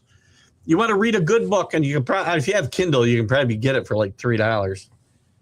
Loose Balls was the name of the book. It's really good. It chronicles like each season of the NBA. It's really, really good and well done. There's also another documentary besides that one. There's a few out there. If you go on YouTube and search ABA, you'll find a bunch of stuff. You can even find some ABA, NBA exhibition games. What's Keith up? Ribs, beer. Now today, listen, probably I would, in doubt, we'll watch some Olympics. I'll watch a little college basketball. We'll watch we might even finish up the Lincoln Lawyer season today. I wouldn't doubt today and tonight. And there'll be naps in between. That's what's on. I ate too much yesterday, so my diet kind of got screwed up, Chris. Chris, let me know. Shoot me a message. See if you got a smartphone. See if you can download something like that voice recorder that I mentioned, so that we can. I want to finish up these scripts. I worked on them with AI, ChatGPT, a little this week, and I've got to, edit and tweak them a little bit. But I think I might have them ready to go this week. Oops, what did I do here? Left wing or right wing, part of the same bird, has been messing with John Q. Public since 1913. By the way, we had tariffs as what supported the government until 1913, when income tax was passed and Congress started getting a salary. That's a great point, Jeremy. 2 Saturdays. I hope it's not the date I got my baseball draft. It depends on the time. We can make it work. Have a great draft. Hey, you guys have a great day too. I've had a great. Listen, sometimes I get in here and I go, "Oh shit, no football." Oops, sorry, swore again. And I wonder what we'll talk about. We had a lot of fun today. I'm looking at some people that may not have been out. MD Newer, I'm sure he's going to try to sell me something. Hey, Alex Mize, how are you? Patty Blylev and AC Knight. Everybody's out here today enjoying our day. You guys have been wonderful as always. Keith Engle for TGI Sports Talk. Catch us again tomorrow morning on Jackie Keith's Weekend Playbook. We'll get you up to date on all things we see as important from the weekend. I'll work on the Jim Behringer thing. I'll work with CA on the YouTube thing. I need all of you to make sure that you get YouTube accounts so that you can come over there and like and share and subscribe that show, because we got to push the views over there and get off this stupid Facebook, because I've just about had it. You guys have a great day. Keith Engle from TGI Sports Talk. Have a great day. All of you. Bye-bye. Harry Pluto.